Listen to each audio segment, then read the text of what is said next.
Dapatkah sebuah tahta yang dibangun di atas rahasia kelam selama puluhan tahun runtuh bukan oleh senjata, melainkan oleh sebuah kejujuran? Saksikan momen ketika seorang raja besar harus menanggalkan egonya, bersimpu di hadapan takdir yang sebenarnya demi membasuh noda masa lalu yang telah lama ia sembunyikan. Namun, sebelum semua itu terjadi, kita harus menilik kembali bagaimana langkah Prabu Pandu membawa perubahan besar bagi dua kerajaan. Pada episode sebelumnya, perjalanan pulang Prabu Pandu Dewanoto dari Gunung Sabto Argo diwarnai dengan aksi penyelamatan Raden Yomowiduro dari serangan orang-orang suruhan Aryo Suman. Setibanya di Hastina, Prabu Pandu membuat keputusan besar dengan menolak mengangkat patih baru dari kalangan istana yang penuh ambisi, melainkan memilih untuk berangkat ke kerajaan Pancala. Bukan sekedar memenuhi undangan sayembara, langkah ini adalah misi rahasia untuk membantu Raden Sucitro mendapatkan kembali haknya, sekaligus menjemput sosok yang ditakdirkan menjadi pilar kekuatan Hastina yang sesungguhnya. Apakah sayembara di negeri Pancala akan menjadi tempat bagi Raden Sucitro untuk mendapatkan haknya kembali? Yuk, kita langsung saja meluncur ke TKP. Debu di tengah alun-alun kerajaan Pancala mengepul tinggi ke angkasa, menjadi saksi bisu atas tumbangnya satu persatu para raja dan pangeran di tangan Raden Gondomono. Di bawah terik matahari yang menyengat, sorak-sorai ribuan rakyat yang memadati tepi gelanggang bergemuruh setiap kali sang pangeran Pancala menunjukkan kedigdayaannya. Prabu Duskarto dari Madendo hingga Prabu Adirejo dari Tunggul Manik tak kuasa menahan gempuran fisik Raden Gondomono yang begitu perkasa. Mereka satu persatu tersungkur di atas tanah gelanggang yang keras. Sementara di sisi utara arena, Prabu Gondobayu terlihat sedang duduk di bawah tenda agung yang megah, menatap putranya dengan perasaan campur aduk antara bangga dan cemas. Dari singgasana kehormatannya, sang Prabu tampak bangkit dan melangkah menuju tepi pembatas tenda agar bisa menjangkau putranya. "Gondomono, anakku, hentikanlah," bisik Prabu Gondobayu dengan nada serius saat sang putra melintas di dekat panggung kehormatan. "Jika kau terus menghancurkan setiap pelamar yang datang, aku takut kakakmu, Dewi Gondowati, akan menjadi perawan tua karena tak ada satupun lelaki di dunia ini yang sanggup melampauimu." Raden Gondomono mengatur napasnya yang tetap stabil di tengah kepulan debu, lalu menoleh dan tersenyum menenangkan ayahnya. "Tenanglah Romo, bersabarlah bareng sejenak," ucapnya di selah keriuhan penonton. "Aku merasakan firasat kuat bahwa laki-laki yang tepat untuk Kakang Mbok Gondowati akan segera menampakkan diri di gelanggang ini." Firasat Raden Gondomono tidak meleset sedikit pun, karena tak lama setelah itu datanglah rombongan dari Hastina. Suasana di gerbang alun-alun mendadak kembali riuh. Bunyi sangkakala dan derap langkah kaki kuda yang teratur menandakan kedatangan rombongan besar. Prabu Pandu Dewanoto, Raja Agung dari Kerajaan Hastina, tiba dengan kawalan prajurit pilihan yang mengenakan zirah berkilau, serta abdi setia sang Punokawan. Prabu Pandu tampak turun dari kereta kencananya dengan wibawa yang memikat mata setiap orang yang hadir. Lalu dengan mantap, ia melangkah menuju meja pendaftaran sayembara untuk mendaftarkan murid dari Resi Baradwajo, Raden Sucitro. Namun, sesaat sebelum panitia mengumumkan nama penantang baru, suasana di depan meja pendaftaran mendadak menjadi gaduh. Bukan karena serangan musuh, melainkan karena ulah si Bagong. Dengan perut buncit yang dibusungkan, Bagong merangsek maju ke depan petugas pendaftaran sembari membetulkan letak kain jariknya.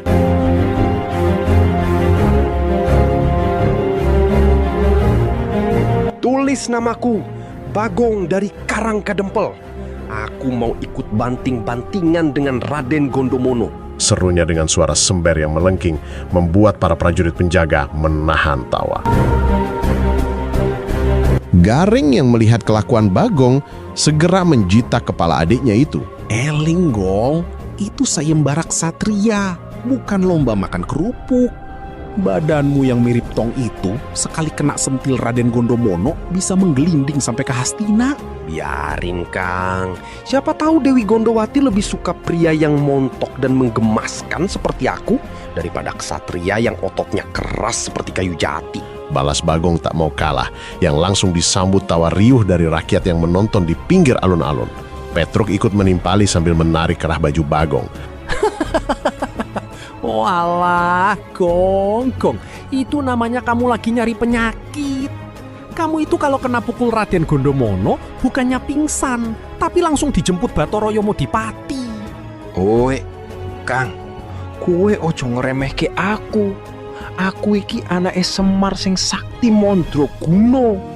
Jajali, kowe sik kelingan pora nalika aku musuh buta nek Tegalan kae. Butone tak kampleng sepisan, langsung mutiar to. Balas Bagong yang masih nggak mau kalah.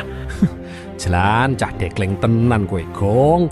Lakae butone pancen wis mutiar sadurunge mau kampleng. Mergo ketaman pusakane Raden Kaniyoso. Seru Petruk yang juga tak mau kalah oleh kekonyolan Bagong. Melihat anak-anaknya mulai beradu mulut secara berlebihan, Ki Semar pun angkat bicara. Sudah. Jangan bikin malu Prabu Pandu. Bagong, mundur. Tugasmu itu memberi semangat untuk Raden Sucitro, bukan malah ingin jadi menantu raja. Ingat, wajahmu itu kalau dipandang lama-lama lebih mirip nangke busuk daripada pangeran. Bagong dengan bibirnya yang tebal hanya bisa manyun. Mau Semar, kowe iki jane membela atau menghina toh? Padahal aku sudah latihan menahan napas sejak dari hutan tadi. Rakyat yang tadi tegang melihat kesaktian Raden Gondomono kini dibuat tertawa oleh kelakuan Bagong. Namun, suasana kembali mencekam saat terdengar suara lantang panitia yang berteriak memanggil nama Raden Sucitro. Wahai rakyat Pancala dan para raja, sambutlah penantang baru dari tanah Hastina, seorang ksatria pilihan murid sang pendeta sakti Resi Baradwajo, Raden Sucitro. Kehadiran Bagong yang konyol ini justru memperjelas siapa sosok Raden Sucitro yang saat ini terlihat sedang melangkah dengan penuh wibawa ke tengah gelanggang. Saat Raden Sucitro melompat dengan gesit ke tengah gelanggang, suasana mendadak sunyi, seolah semua orang sedang menahan napas. Namun berbeda halnya dengan Raden Gondomono. Ia yang sejak tadi tampak bosan, tiba-tiba merasakan aura yang berbeda. Ia menyadari bahwa pemuda yang sekarang sedang berdiri di hadapannya bukanlah lawan sembarangan. Setelah saling memberikan salam, antara Raden Gondomono dan Raden Sucitro pun segera mengadu kekuatan dan kesaktian, sesaat setelah panitia berteriak memberikan aba-aba. Raden Gondomono memulai dengan jurus banteng ketaton, menyeruduk dengan bahu yang dialiri tenaga dalam hingga udara di sekitarnya bergetar. Raden Sucitro merespons dengan gerakan Garuda melayang. Ia menjejakkan kakinya dan melompat ringan seolah meniti angin, menghindari hantaman Raden Gondomono dengan selisih jarak hanya seujung rambut. Setiap kali lengan mereka beradu, terdengar suara dentuman keras bagai petir di siang hari bolong. Debu alun-alun yang tadinya tenang kini berputar membentuk pusaran kecil di sekitar kaki mereka akibat pancaran ajian-ajian yang mereka lepaskan. Wajah Raden Gondomono tampak mengeras, rahangnya terkatup rapat menunjukkan keseriusan yang belum pernah ia tunjukkan pada lawan sebelumnya. Sementara itu, Raden Sucitro bertarung dengan fokus yang tajam. Keringat bercucuran di pelipisnya saat ia berusaha mencari celah di balik pertahanan Raden Gondomono yang sekokoh karang. Di tengah sengitnya adu jurus dan kesaktian, dalam sebuah gerak tipu yang cepat, mata Raden Sucitro tak sengaja melirik ke arah tenda agung. Di sana, ia melihat Dewi Gondowati yang duduk anggun dengan tatapan mata yang teduh namun penuh selidik. Seketika itu juga, hati Raden Sucitro bergetar hebat. Konsentrasinya buyar dan aliran tenaga dalamnya tersendat karena perasaannya melambung tinggi ke awang-awang. Kesalahan kecil itu menjadi fatal. Raden Gondomono yang melihat celah terbuka di pertahanan dada Raden Sucitro segera melesat. Dengan satu gerakan cepat, ia menangkap tubuh Raden Sucitro yang limbung, mengangkatnya tinggi-tinggi, lalu dengan pengerahan tenaga terakhir, melemparkannya keluar dari gelanggang hingga Raden Sucitro jatuh terguling dan berhenti tepat di hadapan Prabu Pandu. Dengan nafas yang terengah-engah, Raden Sucitro berusaha untuk menenangkan tenaganya dan mencoba untuk duduk. Pantas saja, tidak ada seorang pun peserta sayembara yang bisa mengalahkan Raden Gondomono. Matanya begitu jeli membaca gerak lawan dan ilmu kanuraganya pada tataran sempurna. Gumam Raden Sucitro dalam hati di sela nafasnya yang memburu. Prabu Pandu segera menghampiri Raden Sucitro yang terduduk lesu. Bangkitlah Raden, dan tantang dia kembali. Ampun Gusti Prabu, hamba tidak sanggup lagi. Rintih Raden Sucitro dengan nafas penuh keraguan. Kesaktiannya jauh melampaui hamba. Prabu Pandu menggeleng pelan, lalu berbisik dengan tajam. Kau kalah bukan karena tenagamu kurang, tapi karena matamu jelalatan melihat ke arah Dewi Gondowati, bukan pada lawanmu. Pusatkan perhatianmu. Bertarunglah sekuat tenaga tanpa memikirkan hadiahnya. Melihat Raden Sucitro yang masih diselimuti oleh keraguan, Prabu Pandu segera melepas sumping emas di telinganya. Pakailah ini. Ini adalah sumping pusaka pemberian dewa. Siapapun yang memakainya, kekuatannya akan meningkat 100 kali lipat. Sejenak mata Raden Sucitro menatap lekat sumping yang ada di tangan Prabu Pandu. Dengan tiba-tiba, wajah Raden Sucitro berubah menjadi berseri-seri. Diterimanya sumping dari tangan Prabu Pandu dan langsung dikenakan di telinganya. Sekarang, dengan rasa penuh percaya diri, Raden Sucitro kembali masuk ke arena laga sayembara.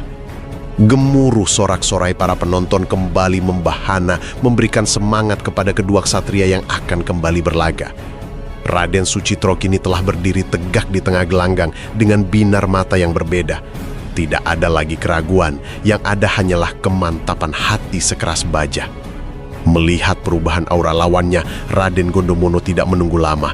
Ia langsung melesat dengan kecepatan yang sulit diikuti mata awam, menciptakan dentuman angin di setiap langkahnya. Pertempuran kali ini jauh lebih ganas hingga bumi Pancala seolah bergetar hebat. Raden Gondomono melepaskan ajian Gajah Seno. Ajian yang menitik beratkan pada kekuatan pukulan tangan kosong yang memiliki bobot setara hantaman ribuan gajah. Namun, Raden Sucitro yang kini telah memusatkan seluruh perhatiannya menyambutnya dengan jurus Bayu Bajra. Ia bergerak meliuk bagai angin puyuh hingga semua serangan-serangan berat dari Raden Gondomono hanya mengenai udara kosong di samping telinganya. Di puncak laga, keduanya melompat tinggi dan beradu telapak tangan di udara. Terjadi ledakan cahaya putih yang menyilaukan disertai suara gemuruh yang membuat rakyat di pinggir alun-alun menutup telinga.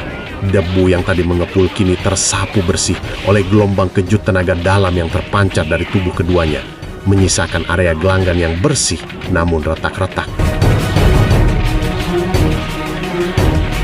Raden Gondomono mulai tampak kewalahan menghadapi kelincahan Raden Sucitro yang seolah memiliki tenaga tak terbatas. Keringat membasahi seluruh tubuh Raden Gondomono dan napasnya yang semula teratur kini mulai menderu dengan berat. Di sisi lain, Raden Sucitro bertarung seolah tak takut mati. Wajahnya menunjukkan ketenangan yang mematikan. Matanya tetap terkunci pada gerak-gerik lawan, tak lagi melirik ke arah tenda agung. Dalam satu kesempatan yang hanya bernapas sepersekian detik, Raden Sucitro berhasil menangkap pergelangan tangan Raden Gondomono yang sedang melancarkan pukulan mautnya. Dengan menggunakan gaya dorong kekuatan lawan, Raden Sucitro memutar tubuhnya dan memberikan hantaman telapak tangan yang dialiri tenaga dalam tepat ke arah pundak Raden Gondomono. Pangeran Pancala itu terdorong mundur hingga 10 langkah. Kakinya meninggalkan jejak dalam di tanah alun-alun sebelum akhirnya ia berlutut dengan napas tersengal, menandakan kekalahannya secara ksatria.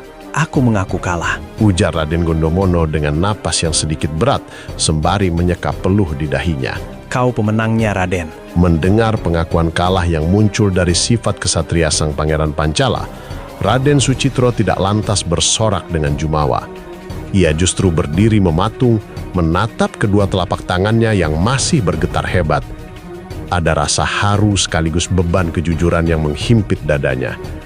Dengan langkah perlahan, ia mendekati Raden Gondomono, lalu membantunya berdiri sebagai bentuk penghormatan antar ksatria. Terima kasih atas kemurahan hatimu, Raden, ucap Raden Sucitro dengan suara rendah yang sedikit bergetar.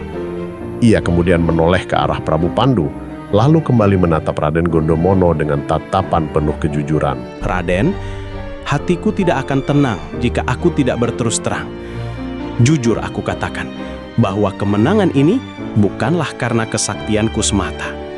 Tanpa sumping pusaka milik Prabu Pandu ini, aku hanyalah kesatria yang jatuh bangun tertutup debu. Raden Sucitro kemudian menyentuh sumping di telinganya, bersiap melepaskannya untuk dikembalikan. Melihat hal itu, Prabu Pandu segera melangkah mendekati kedua ksatria yang saat itu masih berdiri di tengah gelanggang. Sebuah senyum tipis yang penuh rahasia tersungging di bibir sang Prabu. Ia dengan cekatan memegang tangan Raden Sucitro agar tidak melepas perhiasan itu. "Tenangkan dirimu, Raden," ujar Prabu Pandu sembari tertawa kecil, sebuah tawa yang memecah ketegangan di tengah alun-alun. Sumping itu memang indah, tapi ia bukanlah benda keramat kiriman dewa sebagaimana yang kau bayangkan. Sumping itu hanyalah perhiasan telinga biasa, perhiasan yang memang kupakai sehari-hari. Mendengar penjelasan dari Prabu Pandu, Raden Sucitro tertegun, matanya membelalak tidak percaya. Tapi Gusti, bukankah sebelumnya Gusti Prabu mengatakan bahwa sumping ini pemberian dewa? Lagi pula, hamba merasakan kekuatan yang berlipat ganda saat memakainya. Raden, kekuatan itu tidak datang dari sumping emas di telingamu, melainkan dari dalam dadamu sendiri, jelas Prabu Pandu dengan nada yang lebih filosofis. Sengaja aku mengatakan padamu bahwa sumping itu pemberian dewa, semata-mata hanya untuk membangkitkan rasa percaya dirimu. Dan saat kau percaya bahwa sumping itu akan memberimu kekuatan dewa, maka saat itulah kau berhenti untuk ditelan keraguan. Kau menang karena rasa percaya dirimu bangkit dan indramu kembali tajam. Rasa percaya diri yang bangkit itulah yang menjadi senjata pusaka paling sakti di dunia ini. Para penonton yang berdiri di tepi gelanggang terbawa arus suasana haru yang tercipta oleh wejangan Prabu Pandu. Namun, suasana hening tersebut mendadak pecah oleh suara tawa yang meledak dari arah penonton. Rupanya, Bagong tidak tahan untuk tidak ikut campur setelah mendengar rahasia tentang sumping emas tersebut. Dengan gaya polosnya yang super konyol, ia meraba-raba telinganya sendiri seolah sedang mencari sesuatu. Walah, Ndoro Pandu. Jadi rahasianya cuma percaya diri toh. Kalau tahu seperti itu, harusnya tadi aku pinjem saja sandal jepitnya Romo Semar. Seru Bagong sembari menoleh ke arah Ki Semar Bodronoyo. Kalau aku pakai sandal jepitnya Romo dan percaya itu sandal sakti, mungkin tadi Raden Gondomono sudah aku bikin keplarak sampai masuk ke kolam ikan istana. Petruk yang berdiri di samping Bagong langsung menjewer telinga si Bagong hingga adiknya itu mengadu. Cangkemmu kuwi nek caturan pasti ngawur, Gong. Kalau percaya diri sampai kelewat batas, namanya bukan sakti, tapi kentir. Sandali Romo itu baunya saja sudah bisa bikin musuh pingsan tanpa perlu disabatkan. Gareng ikutan juga menimpali dengan tawa keringnya. Bener kuile, kamu itu modalnya cuma percaya, tapi nggak punya diri. Makanya jadinya cuma bikin malu. Ki Semar hanya bisa geleng-geleng kepala melihat kelakuan anak-anaknya. Namun senyum bijaknya tetap terkembang. Sudah, jangan diteruskan banyolanmu. Lihat itu, Prabu Gondobayu sudah berdiri dari singgasananya. Saatnya kita mendengarkan keputusan besar sang raja. Ujar Ki Semar sembari menunjuk ke arah tenda agung dengan jempolnya yang khas. Kekonyolan para punokawan itu seolah menjadi jembatan yang mencairkan sisa-sisa ketegangan laga sebelum akhirnya seluruh alun-alun kembali sunyi saat Prabu Gondobayu melangkah maju ke depan panggung untuk memberikan pengumuman yang akan mengubah sejarah kerajaan Pancala selamanya. Di tengah sorak-sorai rakyat yang perlahan meredah, Prabu Gondobayu pun dengan suara lantang memberikan pengumuman pada seluruh pembesar dan semua rakyat yang ikut hadir menyaksikan sayembara. Dengan tangan terangkat, Prabu Gondobayu meminta agar semua yang hadir untuk diam. Wahai rakyatku dan para raja yang budiman, hari ini para dewa menjadi saksi bahwa Raden Sucitro telah memenangkan sayembara dengan cara yang ksatria. Serunya dengan suara berwibawa yang menggema hingga ke sudut alun-alun. Maka, Sesuai janjiku, dialah yang berhak mempersunting putriku, Dewi Gondowati, dan menjadi bagian dari keluarga besar kerajaan Pancala. Setelah pengumuman pernikahan tersebut disambut gemuruh doa restu, sang Prabu menoleh kepada putra mahkotanya, Raden Gondomono, yang berdiri tegak di sampingnya. Putraku Gondomono, tugasmu menjaga kehormatan Pancala telah tuntas. Kini, di hadapan seluruh rakyat, aku berniat menyerahkan tahta dan mahkota ini kepadamu agar kau meneruskan kepemimpinanku sebagai raja. Namun, alih-alih menerima, Raden Gondomono justru bersujud rendah di hadapan ayahnya, sebuah isyarat yang membuat suasana kembali tegang oleh tanda tanya besar. Romo Prabu, tahta ini bukan milikku, melainkan milik Raden Sucitro. Tegas Raden Gondomono. Ia kemudian menceritakan rahasia langit yang disampaikan oleh gurunya, Batara Bayu, tentang kehancuran kerajaan Duyopuro dan bagaimana bayi Sucitro diselamatkan. Sementara ayahnya, Gondo Bayu, yang dulunya adalah Pati Sugondo, membangun Pancala dari harta pusaka majikannya. Suasana tegang yang menyelimuti alun-alun mendadak menjadi lebih gelap dari awan yang berarak. Pernyataan Raden Gondomono bagaikan halilintar yang menyambar di siang hari bolong yang dengan sekejap mata membekukan suasana di alun-alun Pancala. Prabu Gondobayu terkesiap sejenak. Wajahnya yang tadi berwibawa kini mendadak pucat pasi bagai kehilangan seluruh darahnya. Matanya kini menatap Raden Sucitro dengan tatapan kosong yang dipenuhi rasa bersalah yang amat dalam. Sebuah rekam jejak kelam yang selama ini ia kubur rapat-rapat di balik kemegahan takhta mendadak koyak tercerai-berai oleh kebenaran. Gondomono, apa yang kau ucapkan? Suara Prabu Gondobayu bergetar hebat. Tangannya mencengkram lengan singgasana hingga urat-uratnya menonjol. Ia tidak langsung memeluk Raden Sucitro. Sebaliknya, ia nampak didera ketakutan dan rasa malu yang luar biasa karena jati dirinya sebagai Pati Sugondo, bawahan yang membawa lari harta pusaka majikannya saat kerajaan Duyopuro hancur, kini tersingkap di hadapan rakyatnya sendiri. Keheningan yang pekat mencekam itu barulah pecah saat Raden Gondomono melangkah mendekat dan memegang pundak ayahnya dengan lembut.